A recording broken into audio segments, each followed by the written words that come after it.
Magandang umaga po mga ka-STL. Narito na po ang resulta ng STL Bataan para sa araw na to, first draw November 7, 2024.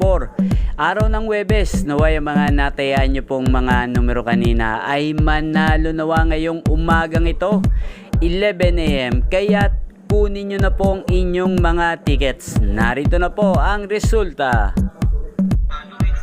Para po sa STL Bataan, first draw result, 11 AM ang mga numerong nanalo, 32 at 30 in exact order.